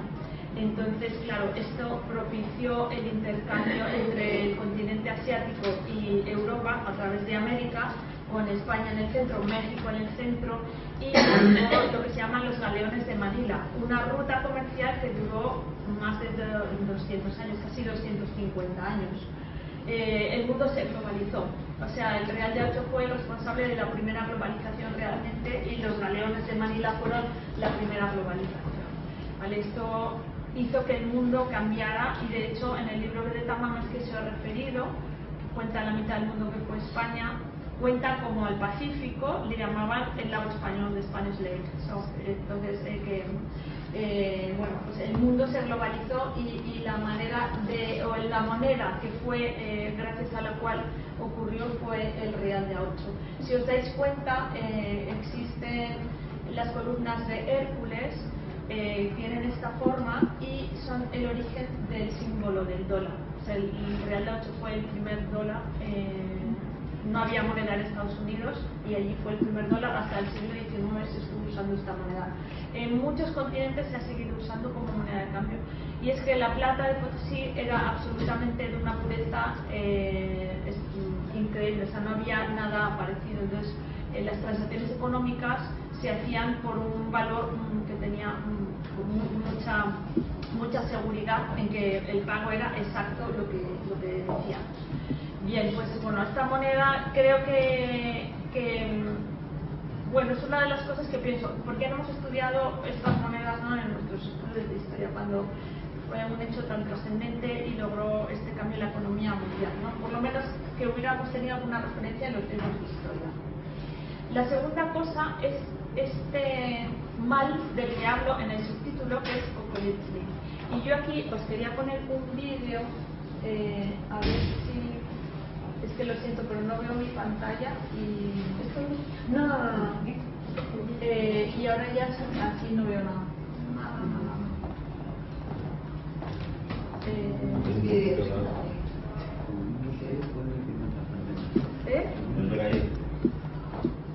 Sí, es que se me ha aquí, lo voy a tener aquí fácil.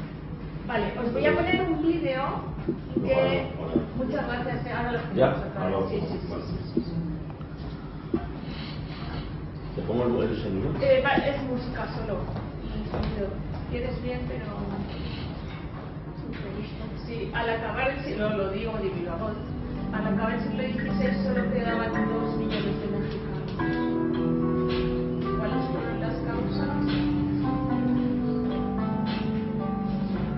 Las epidemias, las guerras y la explotación especularia acabaron con muchísimos millones. Pero el Cocolizli, mal español, como le llamaron los mexicas, mató entre la mitad y el siglo. Era una enfermedad desconocida.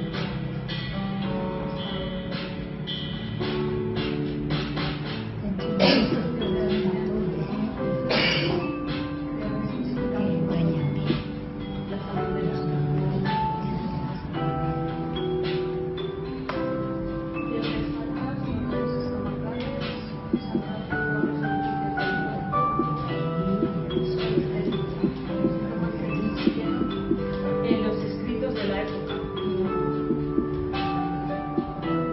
La gente moría en 3 situaciones. Muchos grandes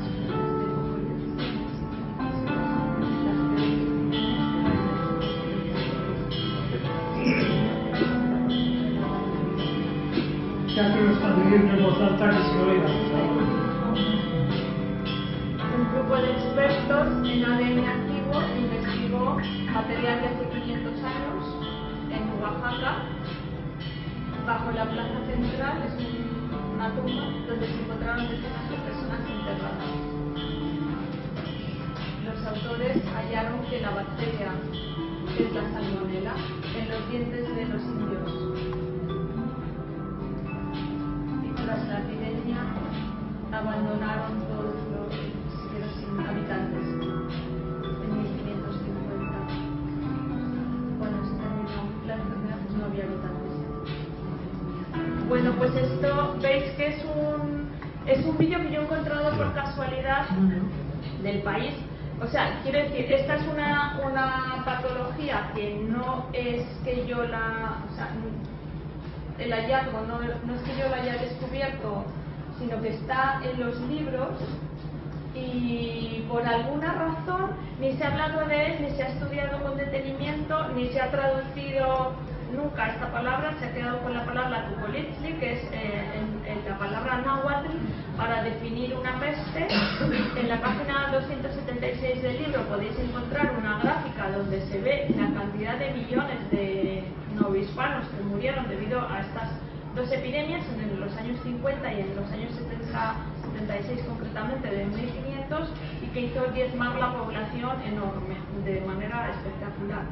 Yo he entablado conversaciones con 2 grupos recientes que han estudiado esto, pero muy recientemente en estos últimos años, y han hecho publicaciones en revistas de microbiología.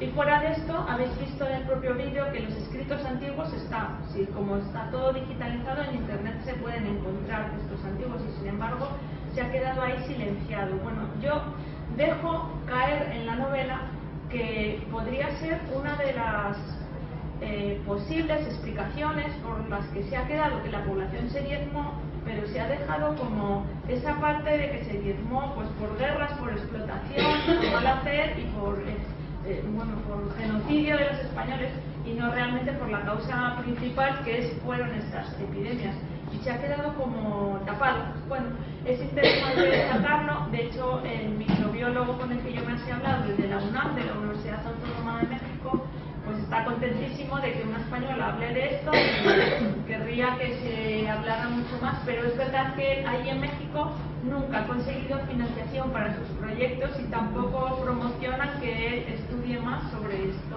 Así que bueno, yo lo he recogido en mi novela y lo que espero es que pues, se hable y se conozca, porque es una cosa cuanto menos extraña. Bueno, otras cosas que he descubierto en la novela las ha tocado Marisa bastante. El mestizaje de culturas fue muy potente, hizo muchísimo bien al mundo. Yo he evidenciado cuestiones de alimentación. Sabéis que los españoles llevamos en estos galeones tan pequeños y con tan poco espacio, compitiendo con el agua, con los humanos que ya allí iban, se llevaron un montón de animales, pero cerdos, caballos, ganado bovino, ovejas, gallinas, cabras, gatos, perros. Allí existían razas de perros pequeñitas, pero no los perros que teníamos aquí. Bueno, pues se llevaron todo tipo de animales, pero no solo eso, sino que en cuanto a alimentación, fijaros que se llevaban los plátanos, que uno diría que los plátanos son de allí, pues no. El café de Colombia no, se llevó desde aquí. Y por ejemplo la caña de azúcar, que también el ron se ha hecho como muy famoso de allí, pues todo esto viajó en su día en una planta chiquitita o en una semilla, y hubo que aclimatarlo allí y extenderlo. Bueno, junto con esto muchas frutas, verduras, todo esto pues viajó en barcos de madera. Y de allí, por supuesto, nos trajimos cosas que vosotros bien sabéis. En cuanto a animales, ya viajaron menos el pavo, pero bueno, se puede decir que el pavo, así para nuestra alimentación, es muy reciente, que ya se ha puesto un poco más en el consumo. Pero bueno, también el pavo. Y luego, pues lo que ya sabéis de maíz, patata, yuca, batata, todas estas cosas, cacahuete, todo eso que...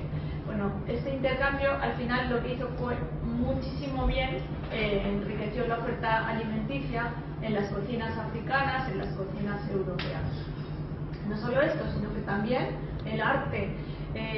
Allí se llevaron muchísimos artistas que enseñaron a nativos y se hizo este arte virreinal, y mucha parte de este arte viajó de nuevo en galeón hasta aquí. Y entonces en la exposición de Torrevieja en el Museo del Prado nos pusieron ejemplos preciosos de figuras hechas ahí. Están ahora en nuestras iglesias, como este Cristo que se hizo en Nuevo México, en la Ciudad de México, y que ahora está en Carmona, en Sevilla. No solo viajó el arte, temas de alimentación, la imprenta, muy importante. Esta es la primera imprenta que hubo en México. Y este es un cartel que hay en Sevilla de la persona que fue allí a montar la primera imprenta. Bueno, es que como me he documentado viajando también a los sitios en los que documento, la verdad es que es una experiencia muy bonita, pues llegar a identificar y a descubrir sitios que yo en mi teoría o en mi cabeza lo había visto y luego lo he podido ver con mis propios ojos. Aquí os pongo uno de los primeros hospitales que hubo, el más antiguo de América. Este lo hizo Cortés, lo financió él, está en la Ciudad de México, en pleno centro. Aquí detrás hay una iglesia donde él está enterrado. Este hospital dejó una dote para que siguiera después de su muerte abierto. Pues bueno, si veis la historia de este hospital, esta dote le ha llegado hasta el siglo XIX, cuando ya entró en crisis y ya pues se ha tenido que financiar de otra manera. Pero bueno, yo creo el bien hacer en cuanto a la sanidad fue más que evidente. Y fijaos que no solo en cuanto a temas más generales de curación, sino que se preocupaban hasta de la salud mental, que esto sí que es algo que es espectacular, porque hoy en día, siglo XXI, la gente con problemas de salud mental son los grandes estigmatizados, ¿no?, de la sociedad. Pues fijaos, aquí esto lo encontré viajando por la ciudad de Utrera. Fue lo que dicen el precursor de la psiquiatría, Bernardino Álvarez, que vivió entre 1514 y 1564, hizo el primer hospital psiquiátrico en la Ciudad de México. Claro, si tú analizas que alguien va a cuidar de los enfermos psiquiátricos indígenas de esa ciudad, no vas pensando que allí se va a hacer el mal en absoluto. Si cuidan hasta la patología más estigmatizada, hoy en día sí que estigmatizada. Así que bueno, pues para mí todos estos hallazgos pues vienen a darme una idea de que algo se hizo bastante bien hecho y con bastante idea de querer cuidar lo que se había descubierto. Aquí os pongo una imagen, por ejemplo, lo que dicen el rosario de universidades, es que literalmente de norte a sur hay un montón de puntos con las universidades. Ella ha mencionado cuál era la primera que fue, pero fijaos que ya desde el principio de 1500 había universidades que esto es espectacular. Siguieron el modelo salmantino, con lo cual pues hicieron muchísimo bien. Y en cuanto a la arquitectura virreinal, brutal. O sea, España llegó el gótico y luego llegó el barroco, y es espectacular los monumentos que te encuentras. Esto lo he sacado de una persona que se dedica a fotografiar templos novohispanos y bueno, gracias a él he descubierto monumentos espectaculares. Y bueno, pues en cuanto a la industria de los colorantes, ella ha mencionado, ha puesto este cuadro de Felipe II y me encanta. Para mí es un gran influencer, es el mismo, el de la sala 55 del Museo del Prado. Sí, es que sí, súper influencer porque claro, puso de moda el negro y asociamos todavía el negro a la moda. Y luego hablo del colorante cochinilla, que esto también es otra de las cosas que me ha hecho mucha gracia descubrir cuando en esta época, Felipe II, lo que traía más divisas a la corona era por supuesto la plata, de lo que he dicho, de las minas de Potosí, pero el segundo bien material por el que obtenía más divisas era por la cochinilla. El colorante cochinilla, que crecía en los nopales, lo que son nuestras chumberas, o sea, es una planta que se trajo precisamente allí.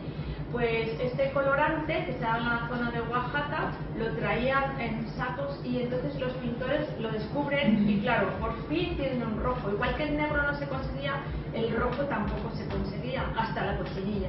Entonces es la primera vez que consiguen el rojo carmín, se llama rojo mexicano, rojo carmín. Y es Tintoretto en 1550 cuando hace el primer cuadro pintado con cochinilla, que se llama La Deposición de Cristo. A partir de ahí otros pintores, Tiziano, tal, lo incorporan. Entonces claro, la corona ahí ve chun chun, forma de hacer caja y consigue bastantes divisas por extender el uso de la cochinilla entre no solo los pintores, también la gente de la industria textil. Sabéis que se hacían muchos tapices en Amberes y todo esto, entonces la cochinilla revolucionó el mundo de la industria textil. Pero de la cochinilla nadie habla. Hablan de lo que explotamos, oro, plata, tal, y a mí me hace gracia porque oro casi no se trajo y no había tanto además en esa época, pero de la cochinilla no se habla. Y nada, pues todo esto me lo voy a saltar porque yo quiero que me preguntéis cosas. Lo que quiero decir es que he buscado con esta novela, pues he querido buscar una revisión histórica pues a través de la vivencia del siglo XVI y por eso he hecho una vivencia de una aventura, pues lo he relatado en forma de historia. Y un replanteamiento de ciertos valores, que también hay una parte humanista de la novela, que es replantear valores personales, individuales y también valores de la sociedad. Tengo muchísima documentación y muchísimas anécdotas que no he reflejado en el libro porque ya sé, entonces sería un libro que sería de muchísimos tomos. Entonces lo que me he valido es de Instagram para ir a lo largo del tiempo poniendo pequeñas piezas de documentación en mis redes. Así que si alguno tiene Instagram y os apetece, aquí en mi tarjeta tenéis mi cuenta y podréis tener muchas más anécdotas de cosas muy interesantes que yo me he encontrado en relación a esta época histórica y su trascendencia en el mundo actual. Y bueno, pues la podéis ver.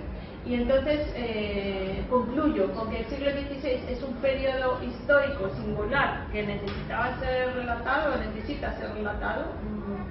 y que conociendo el pasado entendemos muy bien el presente, que esto es una frase que yo pienso totalmente y que se le ha puesto en boca de la madre del personaje principal, pero finalmente os traslado una frase que le oí a Volpi este verano en el programa anexo a los cursos de verano del Escorial.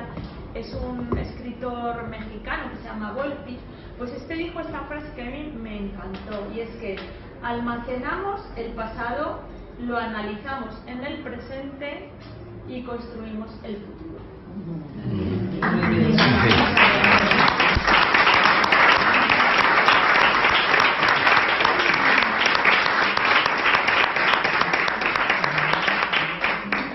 Bueno, muchísimas gracias, Mónica, está muy interesantísima, los dos ponentes también. Yo me siento mucho más rica en conocimientos y en material de debate. Entonces abrimos, si os parece, un turno breve de palabra para que podáis preguntar en el primer interviniente. Casi agradeceros a los ponentes, está muy bien, yo que no tengo el mundo de la historia, ni nada que tenga que ver con la etcétera, soy matemático, así que todo esto me parece como muy bonito, muy interesante. Pero quiero contaros algo que me ha ocurrido hoy mismo, hace menos de 3 horas, y quería preguntar. Yo por razones profesionales hablo mucho con Latinoamérica, con Ecuador, con Colombia, en México, prácticamente me paso la semana entera. Soy profesor, entonces les doy clase a personas que hacen una maestría, que hacen un máster. Hace menos de 2 horas, a las 6, alguien me decía, el próximo lunes es la celebración de la independencia de Guayaquil en Ecuador. Entonces les he preguntado de quién se habían independizado. Evidentemente he supuesto, o dado por hecho, que eran de nosotros, los españoles. Pero no lo sabía, que fui al trabajo. Tú mismo me has pillado, y en ese ínterin se ha producido una especie de cruce de acusaciones en un momento. Nosotros también, o sea, existe un respeto mutuo, aceptan y aprecian mucho lo que les contamos y lo que hacemos hasta aquí para ayudarles en sus profesiones. Pero me ha estado explicando, además una persona que era especialmente brillante, que los españoles habíamos destrozado todos los libros y todos los relatos históricos que tenían de los incas. Han estado explicando todo lo que abarcaba el imperio inca, todo lo que habíamos hecho, que habíamos destruido parte de sus arcos, de cómo contaban los números, de cómo escribían, de cómo se comunicaban de un extremo a otro. No recuerdo el nombre del creador, es un nombre inca. Y no sabía lo que contestar. Yo le pido disculpas.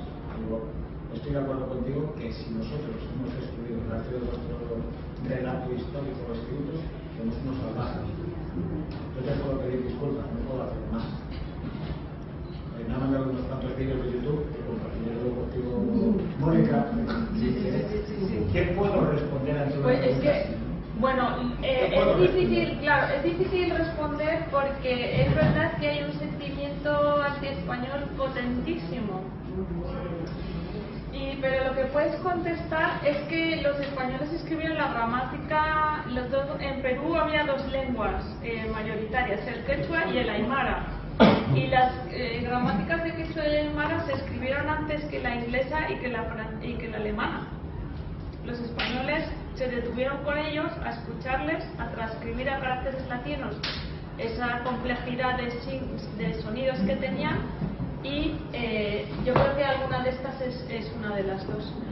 Y los primeros, por ejemplo, jesuitas que fueron a Perú estudiaron quechua en Sevilla, porque se había escrito la gramática como una escuela de idiomas entonces. Entonces creo que si hay un respeto a la lengua, hay un respeto a la cultura y hay un respeto. Ella ha promulgado varias leyes en esta época histórica, que era ya de respeto profundo. No se podía hacer ciudades donde hubiera asentamientos indios. Intentaban agrupar la población nativa dispersa. Estos son reales cédulas. Claro, yo me he centrado más en Nuevo México, no te puedo contestar muchísimo de Perú porque muchísimo no he estudiado, pero por lo de las lenguas, para mí es un ejemplo de respeto, ¿no? Felipe II nombró el náhuatl, que era la lengua mayoritaria de Nueva España, la nombró lengua oficial. Entonces, si quería ser profesor, aparte que hizo una real cédula para las lenguas nativas, si querías ser profesor de universidad tenías que hablar en esa lengua, en latín y en esa lengua. Las lenguas cultas eran el latín y la lengua correspondiente, no era el castellano era la lengua del pueblo. No sé, a mí me nota un cierto respeto, ¿no? Porque si quieres hablar en el idioma que te está hablando el de enfrente, es que necesitas conversar con él, ¿no? Pero el sentimiento anti-español que hay, puesto que está metido en libros de texto y se lo están metiendo, y tenemos un ejemplo parecidísimo en España, de Madrid nos roba, y entonces es que creo que es muy difícil ir en contra de algo que te han dicho en casa desde pequeño y que son mensajes así. Entonces es complicado, pero lo único que puedes decir es ejemplos evidentes donde eso no te cuadra, simplemente.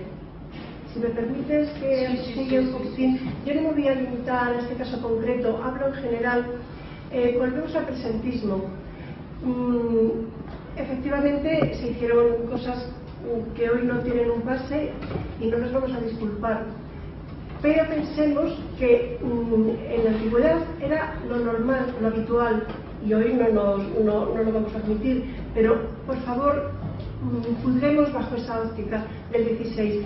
Es más, si nos retrotraemos en España, decimos a los italianos que nos pidan perdón por la romanización. Cuando vinieron los romanos también destruían. Los musulmanes tenían la costumbre de destruir lo preexistente y con ello hacían las mezquitas, porque tenía un doble significado de aprovechamiento, economía, y hago la mezquita con las columnas de una iglesia católica. Insisto, no es defendible, pero por favor situemos en esa óptica. En segundo lugar, no había libros, había otros elementos que nos permitían indudablemente conocer su pasado, y el arte precolombino es riquísimo, y de hecho en el Museo de América tenemos una muestra extraordinaria. Como hubiera dicho Mónica, si el objetivo hubiera sido destruir, no hubiéramos aportado nada. No es comparable, se destruyó, pero hicimos allí la primera universidad de toda América, la primera universidad de Lima, que sigue todavía actuando, o sea, que sigue todavía funcionando. Me parece que hay 200 y pico universidades en América fundadas por españoles, colegios mayores, iglesias. Insisto que no es cuestión de tapar una cosa con otra, es contextualizar los hechos y ponerlas en su justa medida. Entonces, creo que lo de pedir perdón, bueno, pues también tienen ahora una lengua, por ejemplo, que se habla, es la segunda de todo el mundo, precisamente porque se la llevamos allí. Como bien dice, si hubiéramos tenido intención de destruir, ¿qué es lo que hicieron los demás? No habríamos aportado absolutamente nada. ¿Qué diría esto?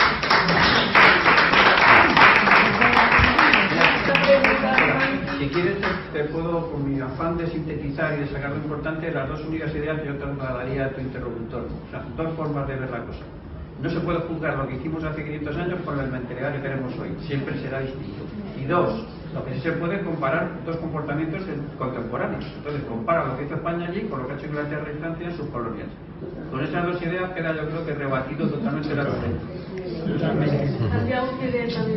Sí, yo primero, Pablo, me gustaría esas dos líneas que has puesto, si puedes dejar fotocopia aquí para porque es muy interesante. La fila, recuerdo que eran las 6 cuando hablabas de efectos no deseados y daños. Me recuerda lo de los daños colaterales de los americanos, justificando un poco que siempre pueden pasar cosas no deseadas. Por eso, si dejas las terminas, yo te En cuanto a la doctora María Luisa, desde luego esto es que merece que tenga usted aquí casi una cátedra, o sea, pero me gustaría preguntarla algo en concreto. Es cierto que no descubrimos América. Cristóbal Colón se la encontró, porque iba por la ruta del oeste hacia las Indias, las famosas especias que los portugueses y Marco Polo y toda esta gente nos llevaban a la mano. Pero entonces, la pregunta concreta. Está claro que en cambio ha quedado como un marketing América por Américo Vespucci. Entonces, cuéntanos algo de esto.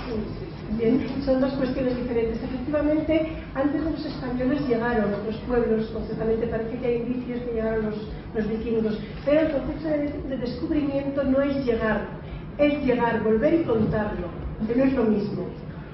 Cuando llega un pueblo y aquello no tiene ninguna trascendencia, no es lo mismo que el concepto de descubrimiento trasciende todo eso. Es llegar, traer conocimiento de aquello, volver y establecer un nexo.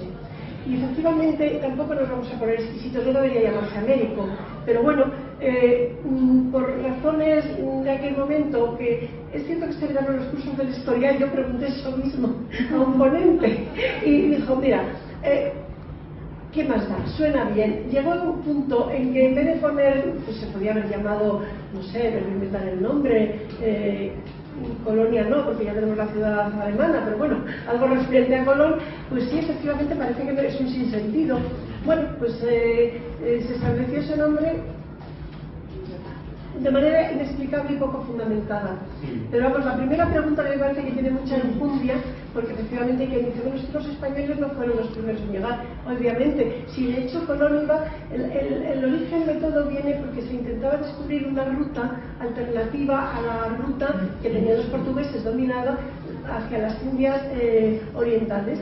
Lo importante era el comercio de la seda, y como los portugueses dominaban esa ruta, entonces Colón, que había ofrecido anteriormente al rey portugués y no fue aceptado, es la reina Isabel de Castilla la que financia y le escucha, tiene como una visión de futuro, busca en realidad las Indias orientales.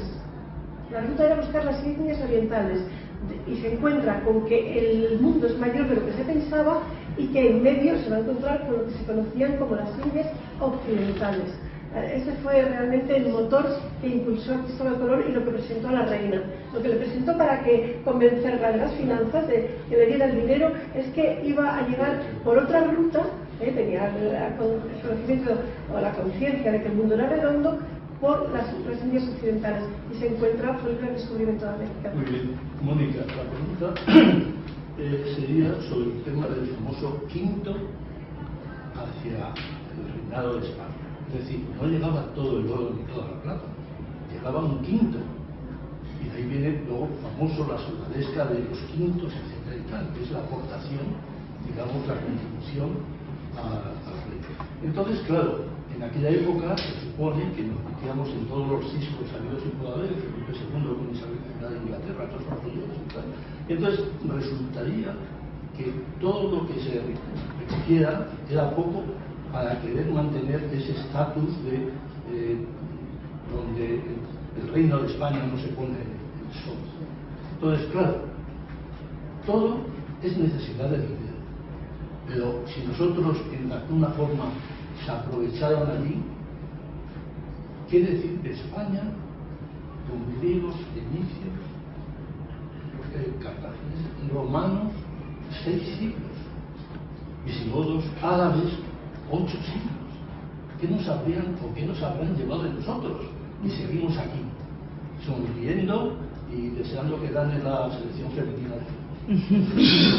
A mí ese paralelismo es que me lo he cuestionado muchas veces en la novela, porque después de 8 siglos de permanencia de los árabes aquí, de árabes tenemos bastante poco, no hablamos árabe, tenemos palabras árabes, pero no hablamos árabe, y ni siquiera tenemos religión musulmana, no sé si a veces me equivoco entre la religión y el idioma.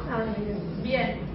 Influencia, sí, algo, pero es que estuvieron 7 siglos. Nosotros estuvimos en Sudamérica pues 3 siglos y pico, y allí todo el continente habla español, y la religión católica se impregnó bastante, que son muchísimo más católicos que nosotros. Y siempre me he cuestionado cómo es esto posible, o sea, ¿qué hicieron los españoles? Yo creo que ¿qué hicieron bien los españoles? Yo le he preguntado en varias presentaciones de libros, cómo el español se extendió de esta manera como lengua franca, o sea, ¿qué se hizo? Que se hizo bien, entiendo, porque nosotros, habiendo tenido esta influencia, no nos ha pasado lo mismo. Entonces, bueno, sí me lo cuestiono, pero bueno, que me parece a favor, o sea, se hicieron cosas bien y ya está. Lo que pasa, bueno, hay otro sentimiento actual que creo que debe ser rebatido, y nosotros los españoles deberíamos ser responsables de al menos no alimentarlo más, sino al revés, pararlo con evidencia. Tengo que decir, mira, uno de mis últimos hallazgos, de las últimas búsquedas que he hecho, ha sido por cosas que me estaba documentando, igual que he dicho que el Real de A8 motivó la increíble ruta de Manila, y con esta primera globalización con el tiempo Inglaterra con China les compraba té y entonces se endeudó muchísimo. Y como China pedía plata e Inglaterra no tenía plata, ¿sabéis cómo le pagó? En opio. Y esto motivó que los chinos entraran en las famosas guerras del opio, se hicieran adictos al opio, y allí la población fue horrible. Bueno, se llaman las guerras del opio, lo podéis buscar en internet. Y entonces les hizo a los chinos adictos al opio, o sea, lo mismito. Si me permite, Santiago, un momentito, completando lo que acaba de decir Mónica, si hay que establecer un paralelismo con los distintos pueblos de España por la situación geográfica que tiene, está entre 3 continentes. Entonces aquí han venido, como bien has apuntado, cantidad de pueblos. De hecho, somos el resultado de un mosaico de pueblos que se han ido superponiendo. Empezamos los percesos. Pero yo establecería un paralelismo con los romanos. La romanización, yo creo que se podría equiparar con la colonización de España en América, porque nos dejan el latín, nos dejan el derecho, nos dejan arte. Todavía tenemos unas maravillosas calzadas que ahí se pueden transitar. Es más, sus campamentos posteriormente con el cierre de Cumaná se van a convertir en ciudades. Es decir, que si hubiera que establecer un paralelismo remontándonos al pasado, yo establecería esa relación. Por eso he mencionado antes que todavía estoy por ver que alguien diga que ahora si los italianos nos piden perdón. Una cosa te quería decir antes de que se me olvide. No, a Santiago, que preguntar. La primera gramática de una lengua romance es la gramática de Nebrija de 1492. Sí, mira, y por seguir con la borra de sintetizar, todo aprendizaje, en este caso del español por los indios de América, depende de 2 factores: motivación y medio. La motivación la tenían ellos porque les interesaba hablar el idioma de los que les iban a mandar, les iban a dar más protagonismo, y los medios los pusimos nosotros con las universidades y con las escuelas. Y ahí se explica por qué se habla tanto español allí. Bueno, pues lo que iba a preguntar es, al principio de la charla de la conferencia, era cuando hablabas de lo heurístico, etcétera y tal. ¿De no? La heurística. Hermenéutica, he dicho. Hermenéutica. Sí, la hermenéutica. La hermenéutica, que es la técnica para interpretar los textos. Claro, la interpretación, la hermenéutica. Pero entonces, si esto lo pasáramos un poco a lo que es la parte del escritor o escritora, tendríamos que analizar también de cuál es la procedencia, qué efectos, qué valores, etcétera. Es decir, todo escritor aporta lo propio. La historia también puede tener ahí cierto momento de confusión. Sí, bien, pero es que yo me estoy refiriendo, eso serían fuentes secundarias, de segundo nivel. Yo he abogado un historiador, y lo hablo por propia experiencia, la mi tesis, trabajos de investigación. Por supuesto, consultamos libros, claro que sí, pero hay que ir a las fuentes primarias, y esos documentos que yo he traído no están escritos por un señor que pasaba por allí, está firmado por la reina católica, por el rey Fernando de Aragón y por Felipe II. O sea, yo he investigado fundamentalmente lo mío es el siglo XVIII, aunque ahora estoy muy metida en este caso del XVI. El Archivo General de Palacio, el siglo XVIII, es riquísimo el contenido. Pues bien, son documentos originales, o sea, no son testimonios de nadie, no, son tratados de paz, son documentos que recogen pues un inventario. Yo he investigado sobre arte, pues todo lo que recoge los palacios, los encargos, lo que se pagaba. O sea, yo me estoy remitiendo a fuentes primarias documentales. Entiendo que, claro, si yo estoy leyendo una historia que también es importante, como puede ser Fray Bartolomé de las Casas, pero es que yo lo que he citado son leyes sancionadas por los reyes, con su sello. Eso te podrá gustar más o menos, pero es un hecho objetivo, esa es la ley. Luego ya que se aplique bien o no, es diferente. Pero lo que está sancionando a Felipe II es que se castigue con la misma rotundidad al español si ataca a un indio que si ataca a otro español. A eso es lo que me estoy refiriendo, no el comentario posterior y que pueda surgir de un escritor. Bueno, yo no hablo de documentos de escritores, hablo de documentos que son los que se conservan. Los otros se conservan en bibliotecas, en los archivos se conservan documentos de tratados de paz, de ordenanzas, de legislación. Eso es lo que contienen. Y en el Archivo General de Indias la riqueza es impresionante. Y la Biblioteca Nacional, el codicilo, el testamento de Isabel la Católica, no podemos opinar sobre él, pero el testamento que se puede consultar es una fuente primaria que está en la Biblioteca Nacional. Es por lo que yo abogo. Si os parece, el tema es interesantísimo y si os parece continuamos hablando ahora tomando un vinito y dejamos aquí a Mónica a ver si quiere firmarnos algunos ejemplares. Porque sí, pido un aplauso fuerte, por favor.